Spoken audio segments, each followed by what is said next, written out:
여러분 연말입니다. 이제 제가 올 한 해 여러분과 함께 말씀을 나눌 기회가 총 3번 남았습니다. 그래서 이 3번을 어떤 말씀으로 마무리할까 고민을 많이 했어요.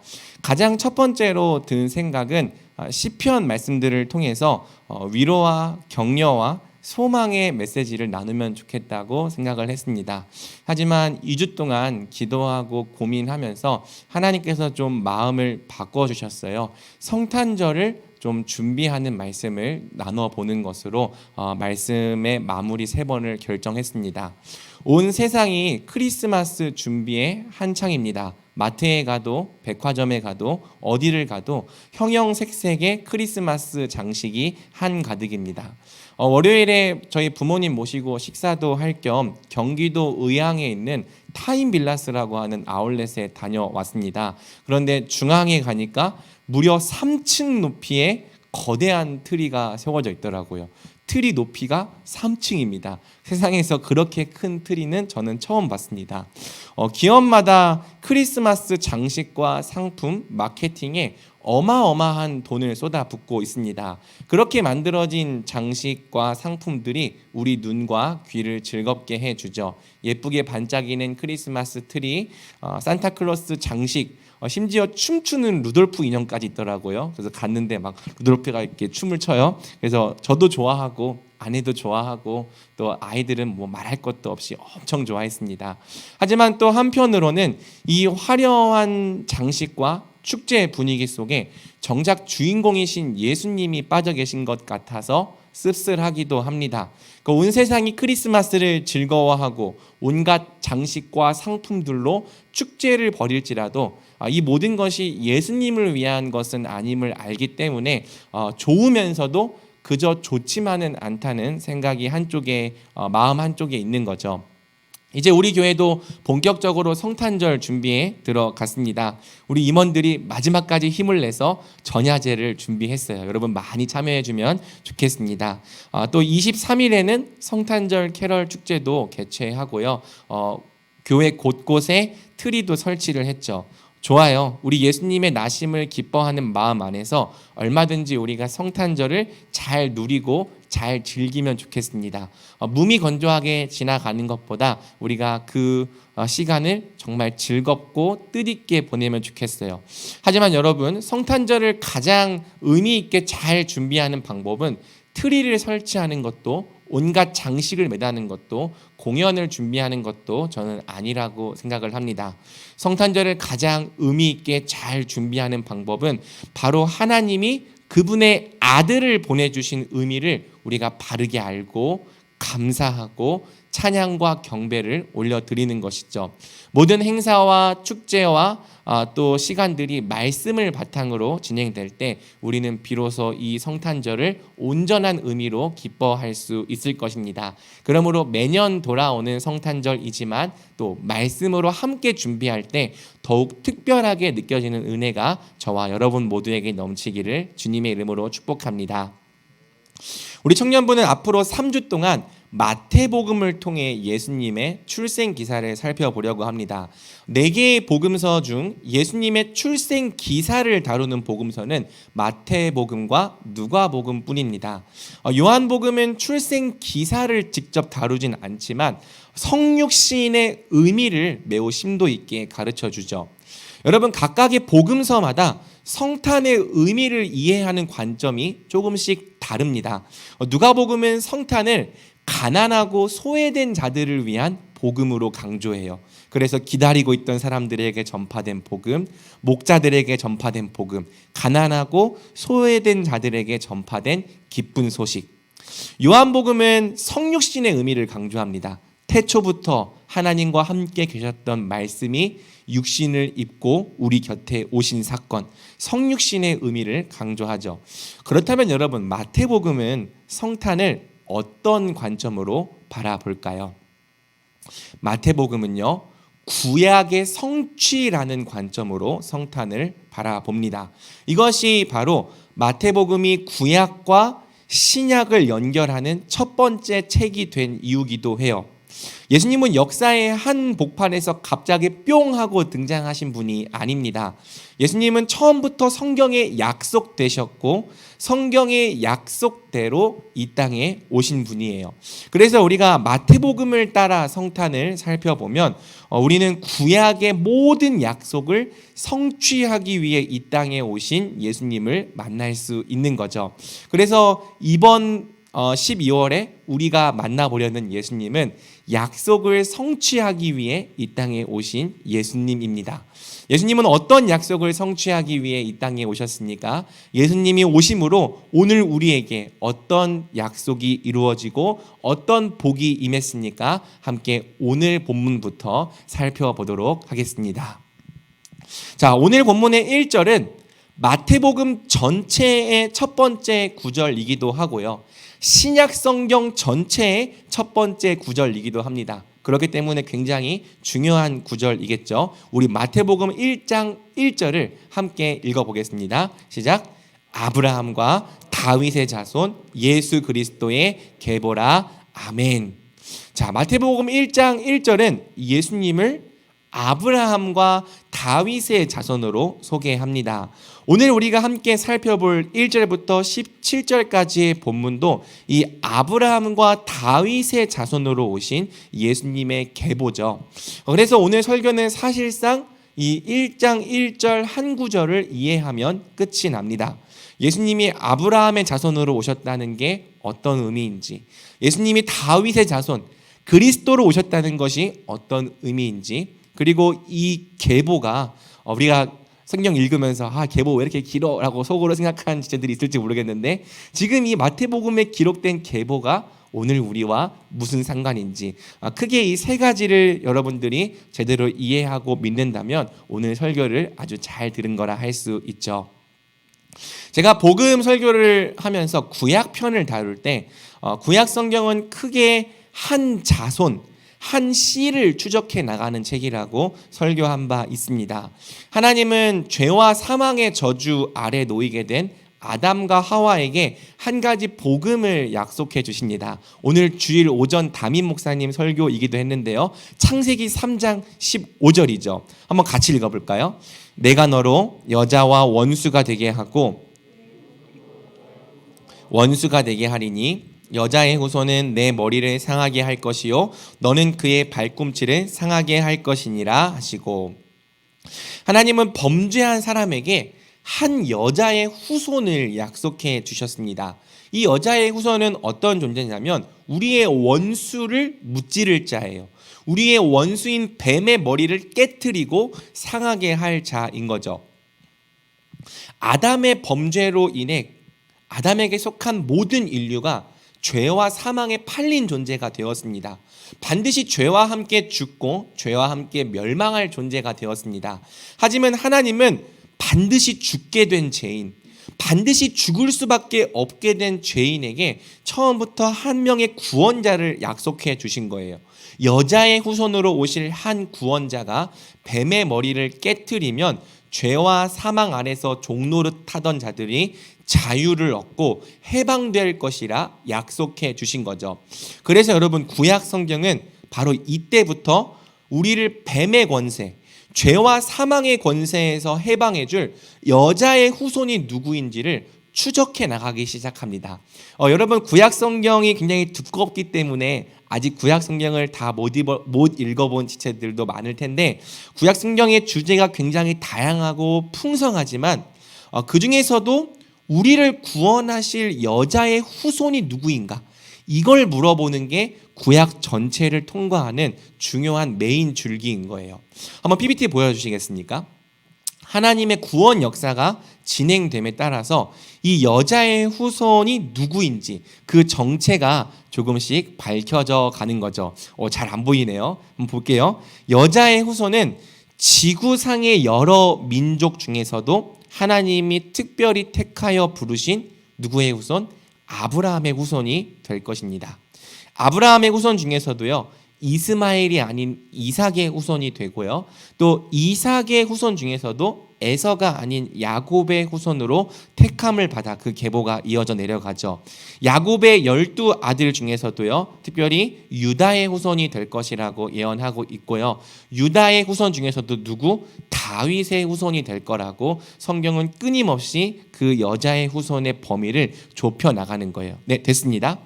요약하면 구약 성경은 약속대로 이 땅에 오실 하나님 백성의 구원자를 아브라함과 다윗의 후손으로 계시합니다. 그래서 마태복음은 시작과 동시에 선포하는 거죠. 아브라함과 다윗의 자손 예수 그리스도의 계보라. 이게 무슨 뜻이에요? 예수님이 바로 성경이 처음부터 약속해온 그 후손이다. 그 구원자라는 선포입니다. 우리 조상들이 처음부터 고대해온 그 약속의 후손, 또 오늘 우리가 기다리던 그 약속된 구원자가 이 땅에 오셨다. 그분이 바로 예수 그리스도다. 마태복음은 바로 이런 선포로 구약을 넘어 신약으로 들어가는 문을 열고 있는 거죠. 사랑하는 여러분, 그렇습니다. 하나님께서 처음부터 약속해 주신 그 후손이, 우리의 구원자가 약속대로 이 땅에 오셨습니다. 죄에 빠져 영영 죽을 수밖에 없는 우리를 고와 같이 내버려 두지 않으신 거예요.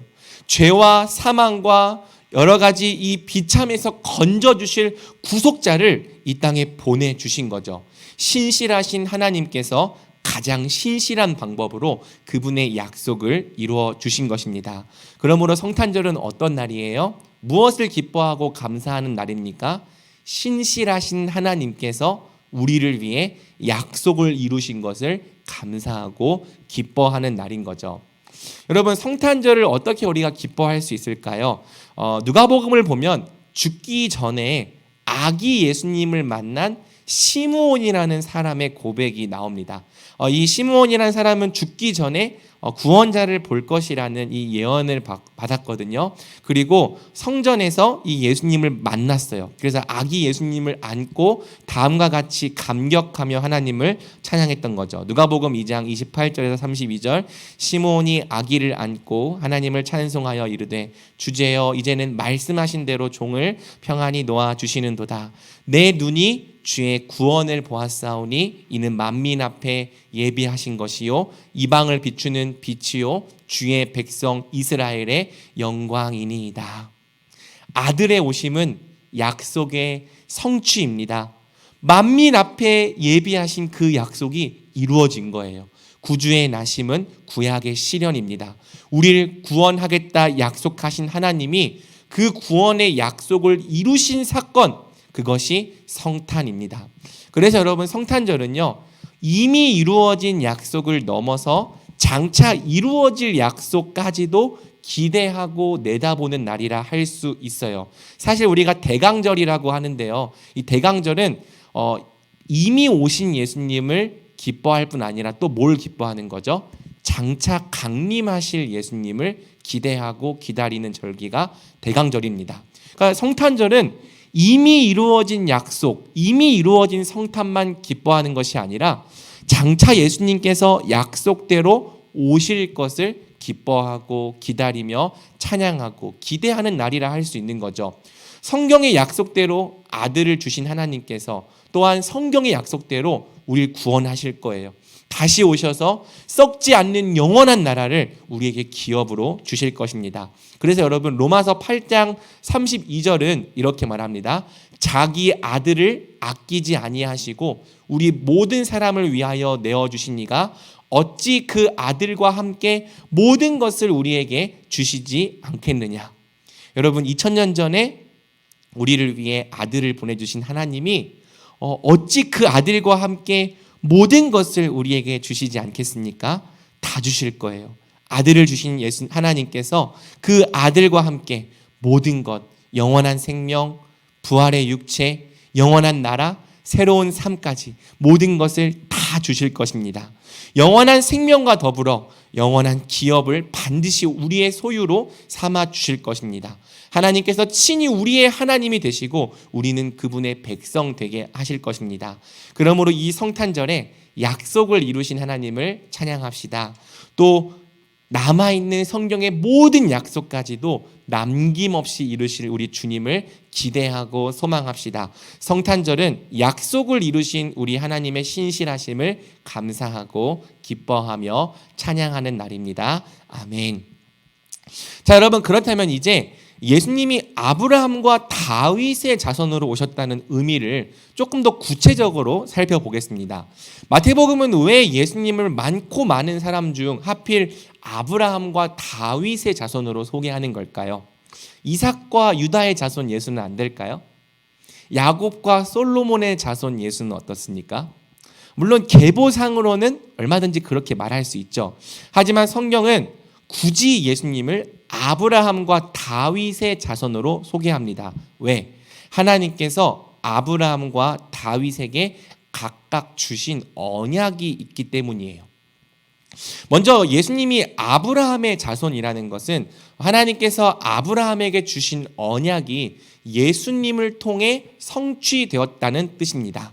여러분, 하나님께서 아브라함에게 어떤 언약을 주셨을까요? 그 시작은 창세기 12장 1절에서 3절에 기록되어 있죠. 우리가 항상 듣는 그 말씀, 어디 가고 싶을 때 그래 본토 친척을 떠나 가야지 할 때 이상하게 써먹는 그 말씀. 여러분, 이 말씀이 한번 어떤 의미인지 한번 살펴봅시다. 우리 같이 읽어볼까요? 시작. 여호와께서 아브라함에게 이르시되 너는 너희 고향과 친척과 아버지의 집을 떠나 내가 내게 보여줄 땅으로 가라. 내가 너로 큰 민족을 이루고 내게 복을 주어 내 이름을 창대하게 하리니 너는 복이 될지라. 너를 축복하는 자에게는 내가 복을 내리고 너를 저주하는 자에게는 내가 저주하리니 땅의 모든 족속이 너로 말미암아 복을 얻을 것이라 하신지라. 아멘. 여러분, 어렸을 때부터 굉장히 많이 들어온 말씀이죠. 많은 지체들이 이 말씀을 어디 가고 싶을 때 이렇게 사용하더라고요. 특별히 이제 교회를 떠나고 싶을 때 그래 본토 친척을 떠나라 하셨지 하면서 교회를 떠나가는 그런 분들도 제가 가끔 봐서 조금 마음이 아픕니다. 뭐 이 말씀을 붙잡고 선교지로 나간다. 오케이. 그런데 여러분, 이 말씀은 당장 나보고 어디로 가라고 하는 말씀이 아니라 하나님의 구원 역사가 시작되는 지점인 거예요. 어떤 역사가 시작되는가? 이 약속을 크게 세 가지로 구분할 수 있는데요. 너와 내 자손에게 땅을 주겠다. 첫 번째죠. 두 번째, 너를 통해 큰 민족을 이루겠다. 두 번째입니다. 세 번째, 땅의 모든 족속이 너를 통해 복을 받게 하겠다. 자, 땅, 민족, 복 세 가지가 이 아브라함 언약에 속해 있는 3요소입니다. 이 세 가지는요, 국가의 3요소에 해당한다고 볼 수 있어요.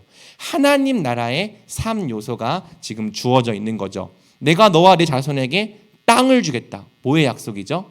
영토의 약속. 그렇죠? 내가 너를 통해 큰 민족을 이루겠다. 무슨 약속입니까? 국민에 대한 약속입니다. 그렇다면 주권의 약속은 뭘까요?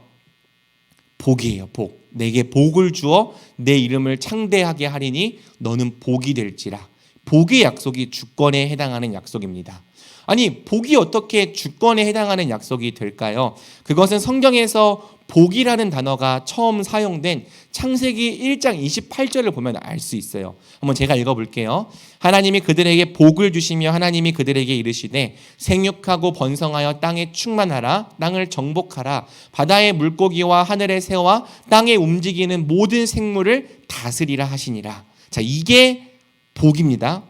사람이 생육하고 번성하고 땅에 충만할 수 있도록 사람의 생명과 존재와 호흡을 보존해 주시는 통치의 약속이 복인 거예요.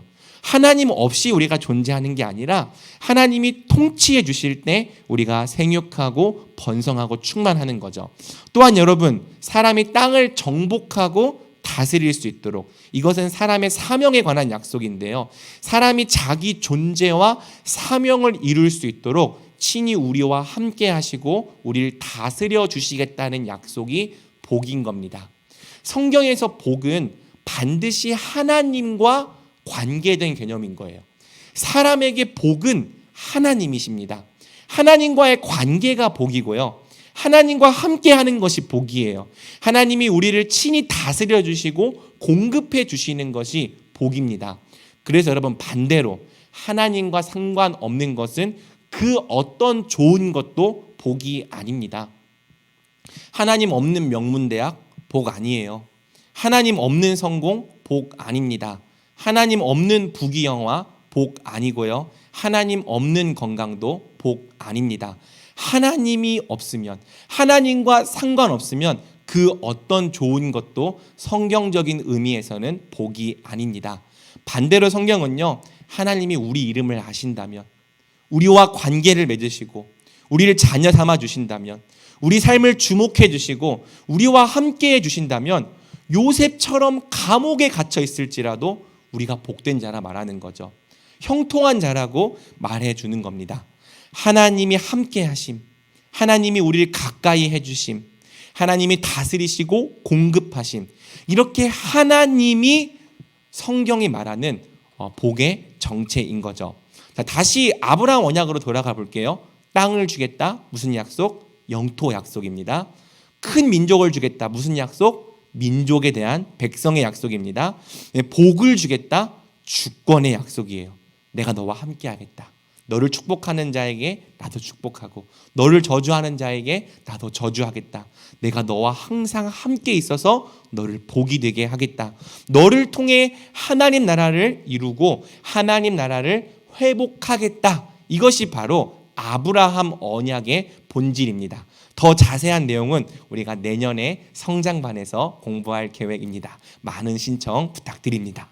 그래서 여러분, 갈라디아서 3장 8절은 하나님께서 아브라함에게 주신 이 언약을 복음이라고 부르는 거죠. 한번 볼까요? 같이 읽어볼까요? 시작. 또 하나님이 이방을 믿음으로 말미암아 의로 정하실 것을 성경이 미리 알고 먼저 아브라함에게 복음을 전하되 모든 이방인이 너로 말미암아 복을 받으리라 하셨느니라.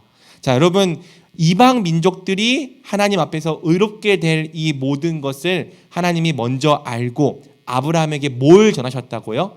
복음을 전하셨다고. 지금 이 아브라함이 받은 약속이 복음의 첫 번째 시작인 거예요. 물론 원시 복음이 있지만 처음으로 구체적으로 드러난 게 이 아브라함 언약인 거죠.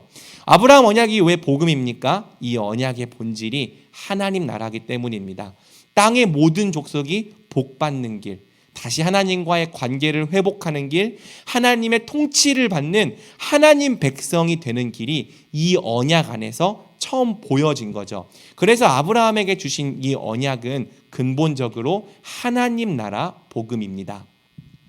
사랑하는 여러분, 사람이 이 땅에서 비참하고 참혹한 삶을 살게 된 이유는요, 돈이 없어서가 아니에요. 그것은 나타난 현상이지 근본적인 이유는 아닙니다. 사람이 이 땅에서 비참하고 참혹하고 공허하고 불행한 삶을 살게 된 근본적인 이유는 다 하나님 나라에서 쫓겨났기 때문이에요. 사람은 왕이신 하나님을 잃어버렸습니다. 생명이신 하나님과 단절되었습니다. 복의 근원이신 하나님께 대하여 죽었습니다. 하나님이 복인데 하나님과 끊어졌으니 복을 누릴 길이 없는 거죠. 그래서 여러분, 하나님을 잃어버린 사람은 이제 평생 하나님 없이 비참하게 살다가 죄 가운데서 멸망하게 된 거예요. 평생 죽기를 무서워해서 사망에게 종노릇하다가 근심과 걱정에 매여 살다가 결국에는 사망을 피하지 못하고 죽게 되는 거죠. 하나님을 상실한 사람에게는 이 땅에서 잠깐 누리는 죄악과 썩어질 것들과 쾌락 외에는 그 어떤 만족도 기쁨도 없게 되었습니다. 그래서 하나님을 잃어버린 사람은 끊임없이 기쁨을 찾으려 하고 만족을 찾으려 하지만 끝없이 공허하고 끝없이 허무할 수밖에 없는 거죠. 하지만 하나님은요, 죄 가운데서 죄와 함께 멸망할 우리를 고와 같이 내버려 두지 않으시겠다고 약속하신 거예요. 다시 복을 약속해 주신 거죠. 땅의 모든 족속이 너로 말미암아 복을 얻을 것이라. 그 땅의 모든 족속에 바로 여러분과 제가 들어가 있던 겁니다.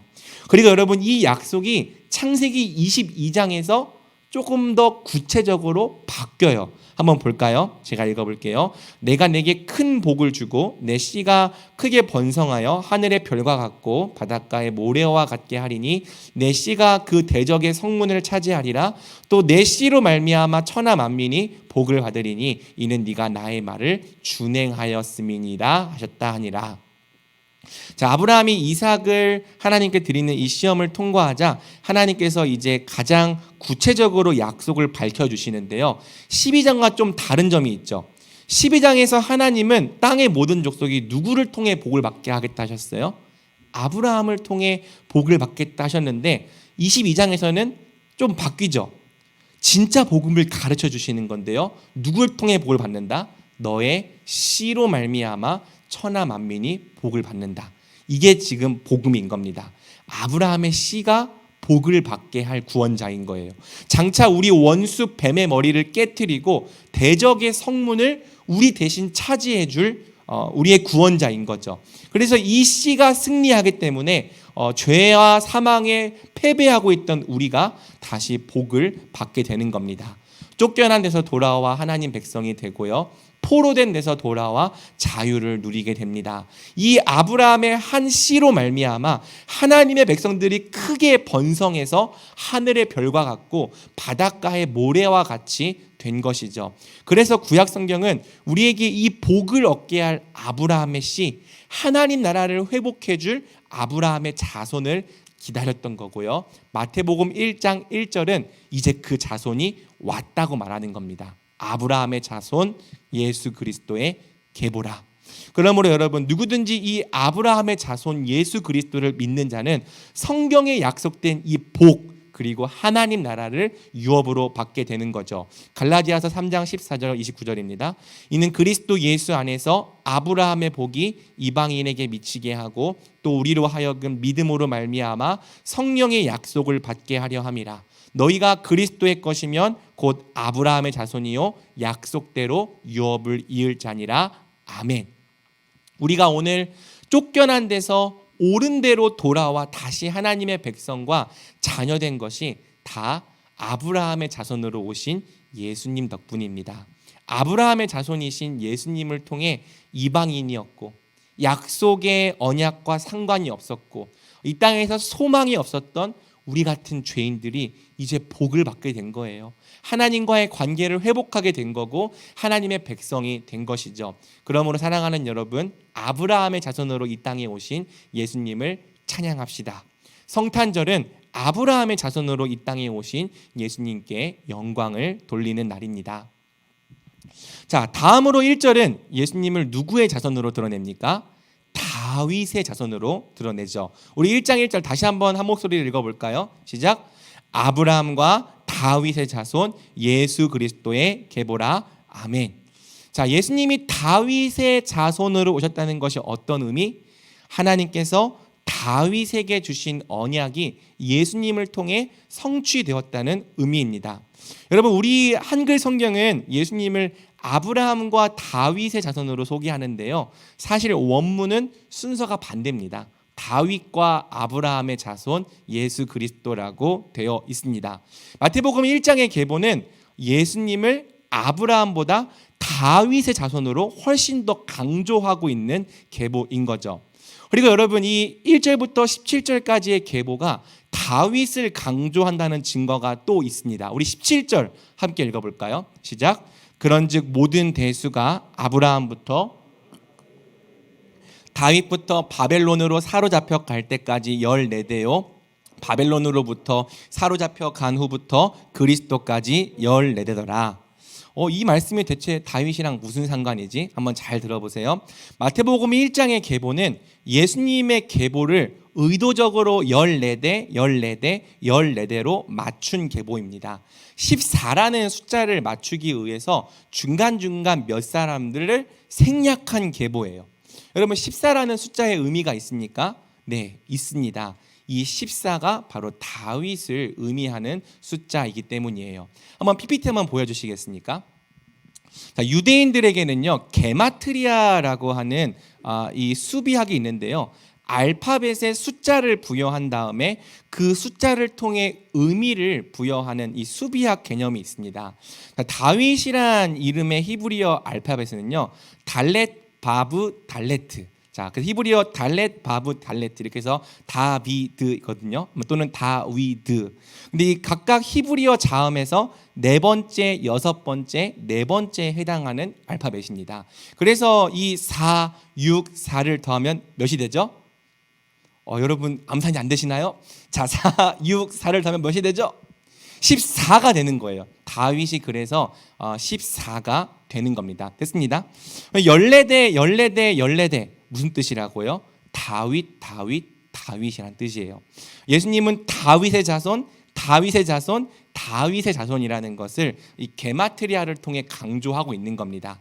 마태복음 1장의 계보는 그냥 실제 계보를 가져다 쓴 계보가 아니라 일부러 14, 14, 14를 맞춰서 예수님은 다윗의 자손, 예수님은 다윗의 자손, 예수님은 다윗의 자손임을 강조하고 있는 계보인 거죠.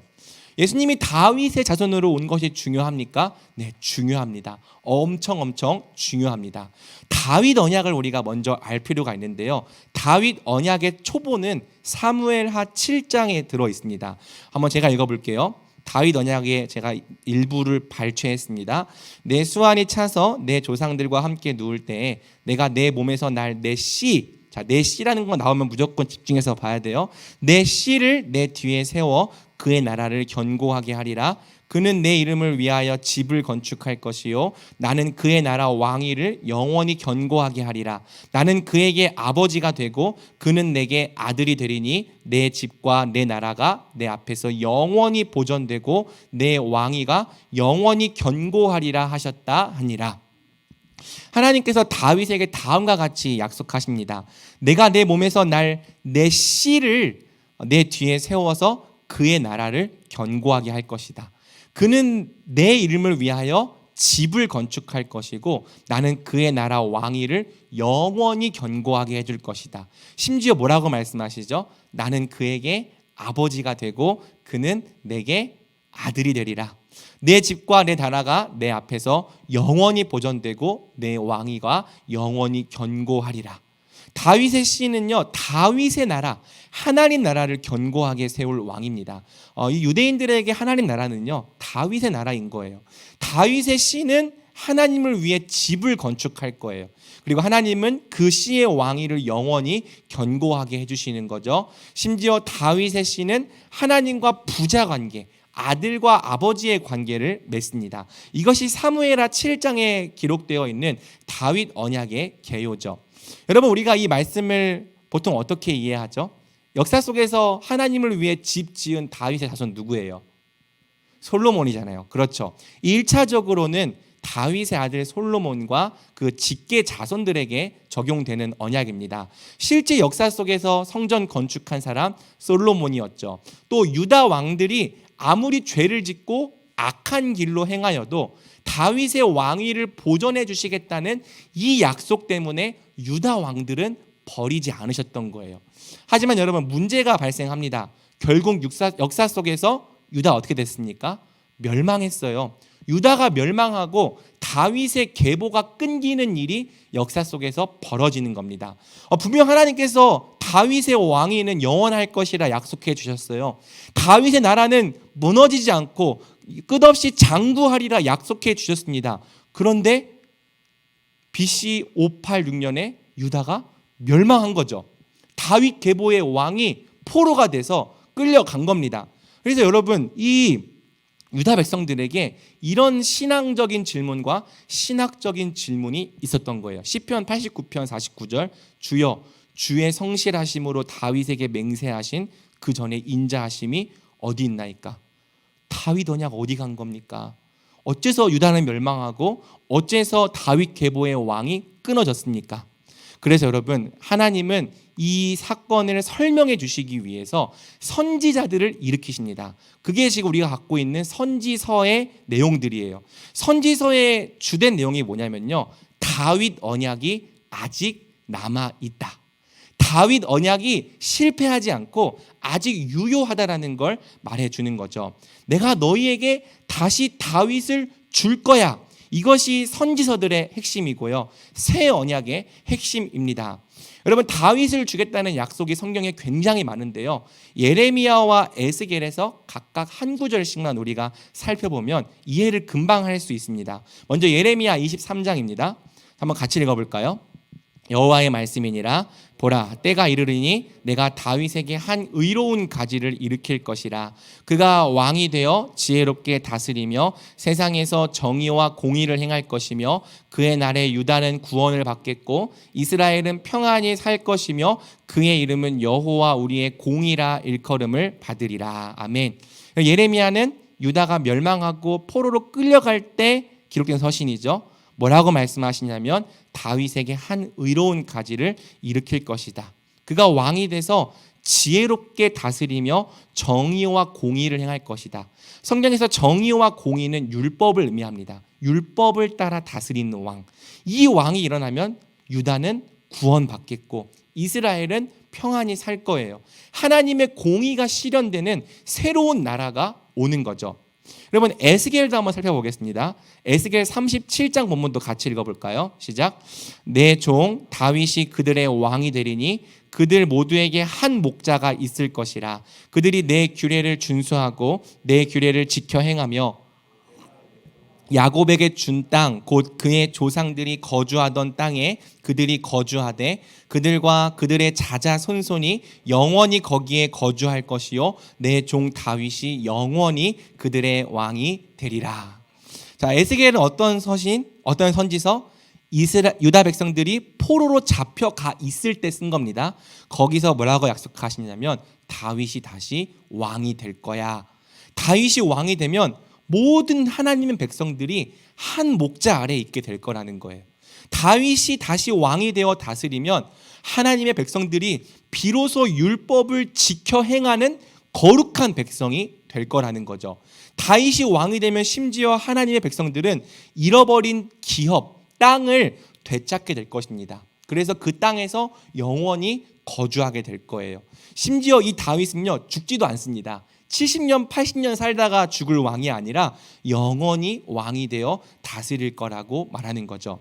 여러분, 이쯤 되면 이 모든 약속이 누구에 대한 약속인지 여러분도 분명히 이해할 수 있겠죠. 누구에 대한 약속입니까? 바로 우리 예수님에 대한 약속입니다. 우리 예수님이 바로 성경에 약속된 이 다윗의 자손이에요. 우리 예수님이 바로 이 다윗의 씨고 다윗의 의로운 가지십니다.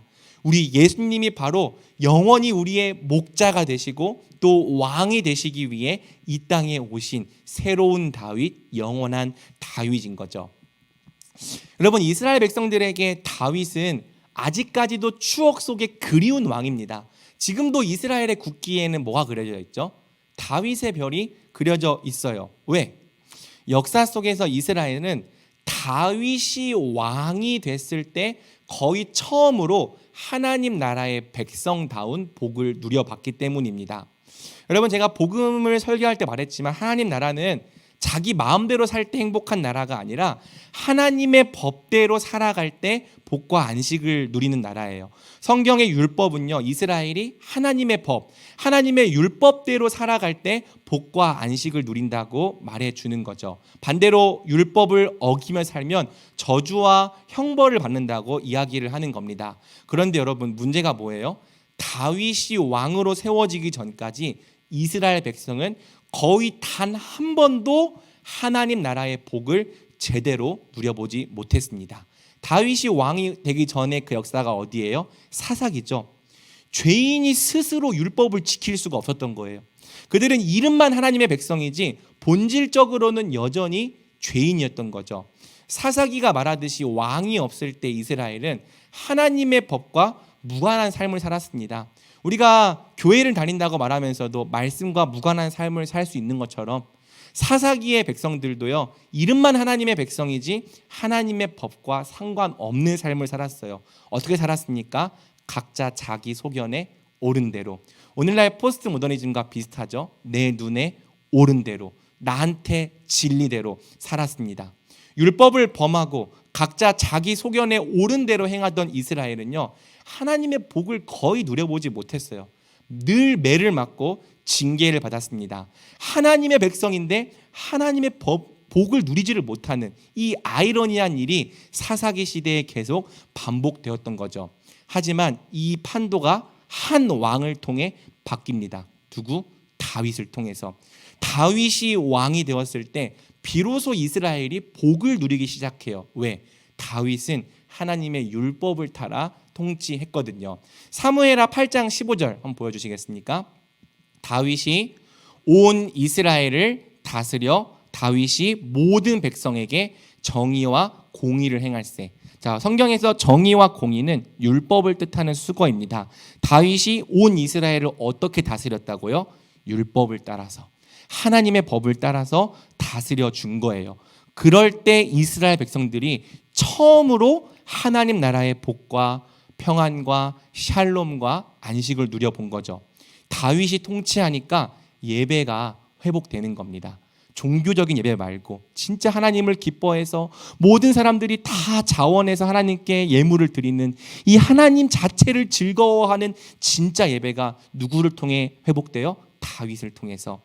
또 여러분, 다윗의 시대 때 이 유다 백성들, 이스라엘 백성들은 각자의 소출로 말미암아 평안과 만족을 누리는 거죠. 심지어 성경은 다윗과 함께라면 어디로 가든지 이스라엘 백성들이 승리를 얻었다고 말하는 거예요. 다윗이 다스리니까 평화가 임합니다. 다윗이 다스리니까 그곳에 하나님 나라의 복과 안식이 임합니다. 다윗이 보여준 강력한 메시지인 거예요. 하나님의 마음에 합한 왕이 하나님의 법으로 다스려져야만 하나님의 백성이 복을 누린다. 그래서 유대인들은 지금까지도 다윗을 추억하며 그리워합니다. 지금도 새로운 다윗이 오기를 그들은 기다리고 있어요. 하지만 유대인들의 생각과 달리 성경은 새로운 다윗이 이미 왔다고 선포하는 거죠. 다윗의 자손, 누구? 예수 그리스도의 계보라. 다윗보다 훨씬 더 탁월하고, 다윗보다 훨씬 더 뛰어나고, 다윗보다 훨씬 더 온전하게 우리를 통치해 주시는 진정한 왕이 이미 이 땅에 오셨다고 선포하는 겁니다.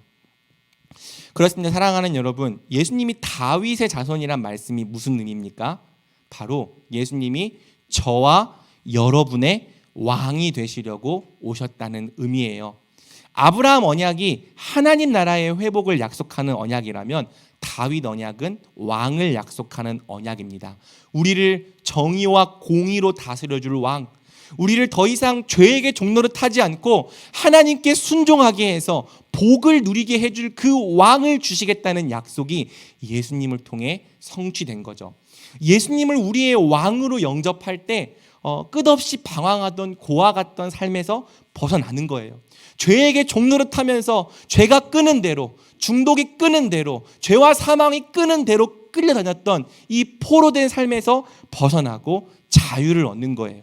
하나님의 통치를 받는 하나님의 자유로운 자녀와 하나님의 거룩한 백성이 되는 거죠. 여러분, 내가 왕이 되면 좋을 것 같죠? 오늘날 포스트 모더니즘은 절대적인 진리란 없다. 좋고 싫음만 있을 뿐이다. 내가 왕이 돼서, 내가 주인 돼서 모든 걸 선택하며 살아야 우리 인생이 행복할 수 있다. 그런 메시지를 우리에게 들려주고 있죠. 하지만 사사기가 보여주듯이 왕이 없는 인생은 정말 비참한 인생입니다. 모든 사람이 다 자기 소견에 옳은 대로, 모든 사람이 다 왕이 되어서 행하는 세상은 난장판입니다. 질서가 없어요. 내가 왕이 되어서, 내가 내 눈에 옳은 대로, 내가 하고 싶은 대로 사는 인생만큼 공허하고 무질서한 인생이 없는 거죠. 여러분, 우리는요, 죄의 본성이 끄는 대로 살면 필연적으로 망합니다. 이제까지도 수없이 많은 사람들이 죄가 끄는 대로 살다가 멸망해 왔고요. 지금도 많은 사람들이 죄에 질질 끌려다니다가 멸망하고 있습니다. 만약 우리도 회개하지 않고 죄가 끄는 대로 끌려다닌다면 우리도 반드시 망하게 될 겁니다. 하지만 여러분, 우리 인생이 한 왕을 영접하는 순간 바뀌는 거죠. 우리의 이 곧은 무릎이 한 왕 앞에서 꿇리는 순간 우리 인생이 변화되는 겁니다. 우리 인생의 참된 구원과 참된 회복은 다윗의 자손으로 오신 예수님을 바로 우리 인생의 보좌에 모실 때, 왕으로 모실 때 찾아오는 거죠. 사랑하는 여러분, 예수님이 다스리시면 우리 인생의 어둠이 물러갑니다. 예수님이 통치하시면 우리를 짓누르던 모든 죄의 권세가 굴복합니다. 심지어 죽음까지도 힘을 잃고 사망의 종로로 타던 데서 벗어나게 됩니다. 예수님이 함께 하시면 우리 삶에 점점 질서가 임하기 시작합니다. 예수님이 목자가 되시면 우리에게 부족함이 없어지고요. 예수님이 우리 인생을 인도하시면 모든 것이 합력하여 선이 이루어지는 거죠. 예수님이 왕이 되시면 우리 삶이 하나님 나라가 되는 거예요. 그러므로 사랑하는 여러분, 성탄절을 가장 잘 준비하고 잘 기념하는 방법은 다른 것이 아닙니다. 성탄절을 가장 의미 있게 잘 준비하는 방법, 바로 우리를 위해 다윗의 자손으로 오신 예수님께 꿇어 엎드리는 거예요. 그분을 정말 우리 인생의 왕으로 영접하는 거예요. 말로만 왕이라고 고백하는 것이 아니라 정말 우리의 모든 삶이 그분의 통치에 순복하기를 결정하는 거죠. 호산나 다윗의 자손이여 찬송하리로다. 주의 이름으로 오시는 이여 가장 높은 곳에서 호산나. 그 왕을 영접하는 것, 그 왕되심을 찬양하고 그 왕되심에 순복하고 예수님의 왕되심에 꿇어 엎드려 경배하는 것이 여러분 성탄절을 가장 잘 준비하는 것입니다. 반대로 우리가 성탄절에 생일 축하 노래도 하고 캐럴 축제도 하고 전야제도 하고 뭐 다양한 일을 할지라도 정작 예수님의 왕되심 앞에 우리가 순복하지 않는다면, 꿇지 않는다면, 경배하지 않는다면 이 성탄절은 우리에게 아무 의미가 없는 날인 거죠. 그러므로 사랑하는 청년부 여러분, 이 성탄에 다시 한번 우리 기억합시다. 우리 왕으로 오신 예수님을 경배합시다. 우리 왕으로 오신 예수님을 찬양합시다. 이 세상은 돈을 위해, 즐거운 축제 분위기를 위해, 각자의 목적과 각자의 왕을 위해 성탄절을 보낼지라도 오직 우리는 우리의 왕이신 예수님을 기뻐하고 찬양합시다. 왕이 나셨습니다. 그 왕이 바로 우리 주 예수 그리스도십니다. 말씀 맺겠습니다. 자, 마태복음 1장 1절의 계보는요, 게네시스라는 단어인데요. 여러분 게네시스 어디서 많이 들어보지 않았나요? 이 게네시스를 영어식으로 발음하면 제네시스입니다. 제네시스라고 말했더니 차가 생각나면 여러분 조금 회개하면 좋겠어요. 제네시스는요, 시작과 출발을 의미하는데요. 성경의 가장 첫 번째 책 이름 뭐죠? 영어로 제네시스, 창세기가 제네시스입니다. 구약 성경이 제네시스, 하나님의 첫 창조로 시작되었다면 이제 신약 성경은 예수님의 제네시스, 예수님의 새 창조로 시작되는 거예요. 누구든지 예수님을 아브라함과 다윗의 자손으로 믿고 영접하면 새로운 세계로 들어가는 거죠. 새로운 피조물이 되는 겁니다. 죄와 사망에서 벗어나 하나님 백성이 되는 새 창조를 경험하고요. 우리도 예수님의 제네시스, 예수님의 계보, 예수님의 세상에 속하게 되는 겁니다. 우리도 예수님 안에서 아브라함의 자손이 되어 하늘의 별과 같이 번성하게 되는 거죠. 사랑하는 여러분, 누구나 이 예수님의 새로운 세상에 속할 수 있습니다. 기생 라합이 이 계보에 속한 것처럼, 이방인 룻도 이 계보에 속한 것처럼 믿고 영접한다면 누구나 다 예수님의 이 새로운 세상에 속하고 새 창조를 경험할 수 있습니다. 주의 이름을 부르는 자, 아브라함과 다윗의 자손으로 오신 예수님의 이름을 믿고 찬양하는 자, 누구나 다 사망에서 생명으로 옮겨질 것입니다. 영접하는 자, 곧 그의 이름을 믿는 자는 누구나 다 하나님의 자녀가 되는 권세를 누릴 것입니다. 예수님의 제네시스, 예수님의 계보와 예수님의 세상에 속한 자가 될 것입니다. 그러므로 우리가 이 기쁜 소식을 환영합시다. 기뻐하며 찬양합시다. 그리고 바로 이 소식을 우리 주변의 이웃들에게 전해 줍시다. 예수님을 성경에 약속된 아브라함과 다윗의 자손으로 믿는 여러분에게 성경에 약속된 하늘의 복이 남김없이 임하길 우리 주님의 이름으로 축복합니다. 아멘.